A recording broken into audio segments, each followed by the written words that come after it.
ভূপেন বৰাৰ শব্দটো অপভ্ৰংশ হ'ল। তেওঁ ক'ব বিচাৰিছিল আটাইতকৈ ইফিচিয়েণ্ট, আটাইতকৈ বৰ্তমানৰ চাণক্য হিমন্ত বিশ্ব শৰ্মা বুলি তাৰ মুখেদি আহিছিল, কিন্তু পটকৈ ঘূৰাই দিলে। তেওঁ এই শব্দটো উঠাই ল'ব লাগে, কাৰণ অসমৰ ৰাইজে আজি ভাৰতৰ ৰাইজে মাননীয় মুখ্যমন্ত্ৰী হিমন্ত বিশ্ব শৰ্মাদেৱক এজন এফিচিয়েণ্ট মুখ্যমন্ত্ৰী বুলি স্বীকৃতি দিছে। আৰু তেওঁলোকৰ যি ন্যায়িক যাত্ৰা অন্যায়ৰ ফালে গুচি গ'ল, এটা ফ্লপ শ্ব' হ'ল, এই বস্তুটো ঢাকি ৰখাৰ কাৰণে মাননীয় মুখ্যমন্ত্ৰী কেনেকুৱা কথা কৈছে। তেওঁৰ আচলতে তেওঁক মেণ্টেল হস্পিটেলক খুব সোনকালে নিব লাগে, তেজপুৰলৈ ট্ৰিটমেণ্ট কৰিব লাগে। আমি কম্পমান হৈছোঁ, কাৰণ আমি ন্যায়িক যাত্ৰা যেতিয়া ধুবুৰীত গ'ল আমি কম্পমান হৈছোঁ, ধুবুৰীৰ ভোট চব লৈ গ'ল। কৰিমগঞ্জত যাওঁ আমি কম্পমান হ'ম বা কৰিমগঞ্জৰ ভোট লৈ যাওঁ, কিন্তু বাকী গুৱাহাটীত সোমাওঁ, বজালীত সোমাওঁ, লখিমপুৰত সোমাওঁ, ক'তো সোমাবলৈ তেওঁলোকে সুবিধা নাপায়। যাৰ কাৰণে ন্যায়িক যাত্ৰা এটা কমপ্লিট ফ্লপ শ্ব'ত ৰূপান্তৰিত হয়।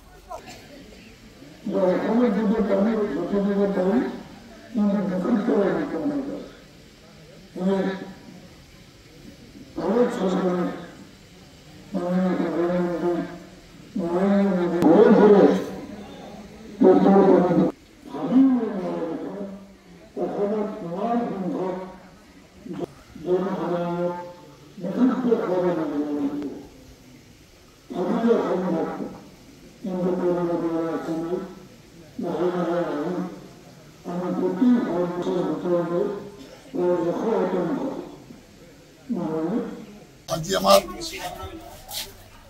ভৱানীপুৰ সমষ্টিত 10টা জলজীৱন প্ৰকল্প আঁচনি উন্মোচন কৰা হ'ল। টোটেল আমি 82% আগবাঢ়িছোঁ। আজি 10টা স্কিমত 2965টা পৰিয়ালে আজিৰ পৰা বিশুদ্ধ পানী পাব। আজি 10টা ইয়াত উন্মোচন কৰা হ'ল। 82%লৈ আমি আগবাঢ়িছোঁ। অসমৰ ভিতৰত বোধহয় বেছি আগবঢ়া জিলা আমাৰ বজালী। আচলতে ভূপেন বৰাৰ শব্দটো অপভ্ৰংশ হ'ল। তেওঁ ক'ব বিচাৰিছিল আটাইতকৈ ইফিচিয়েণ্ট, আটাইতকৈ বৰ্তমানৰ চাণক্য হিমন্ত বিশ্ব শৰ্মা বুলি তাৰ মুখেদি আহিছিল, কিন্তু পটকৈ ঘূৰাই দিলে। তেওঁ এই শব্দটো উঠাই ল'ব লাগে, কাৰণ অসমৰ ৰাইজে আজি ভাৰতৰ ৰাইজে মাননীয় মুখ্যমন্ত্ৰী হিমন্ত বিশ্ব শৰ্মাদেৱক এজন এফিচিয়েণ্ট মুখ্যমন্ত্ৰী বুলি স্বীকৃতি দিছে। আৰু তেওঁলোকৰ যি ন্যায়িক যাত্ৰা অন্যায়ৰ ফালে গুচি গ'ল, এটা ফ্লপ শ্ব' হ'ল, এই বস্তুটো ঢাকি ৰখাৰ কাৰণে মাননীয় মুখ্যমন্ত্ৰী কেনেকুৱা কথা কৈছে। তেওঁৰ আচলতে তেওঁক মেণ্টেল হস্পিটেলক খুব সোনকালে নিব লাগে, তেজপুৰলৈ ট্ৰিটমেণ্ট কৰিব লাগে। আমি কম্পমান হৈছোঁ, কাৰণ আমি ন্যায়িক যাত্ৰা যেতিয়া ধুবুৰীত গ'ল আমি কম্পমান হৈছোঁ, ধুবুৰীৰ ভোট চব লৈ গ'ল। কৰিমগঞ্জত যাওঁ আমি কম্পমান হ'ম বা কৰিমগঞ্জৰ ভোট লৈ যাওঁ, কিন্তু বাকী গুৱাহাটীত সোমাওঁ, বজালীত সোমাওঁ, লখিমপুৰত সোমাওঁ, ক'তো সোমাবলৈ তেওঁলোকে সুবিধা নাপায়। যাৰ কাৰণে ন্যায়িক যাত্ৰা এটা কমপ্লিট ফ্লপ শ্ব'ত ৰূপান্তৰিত হয়।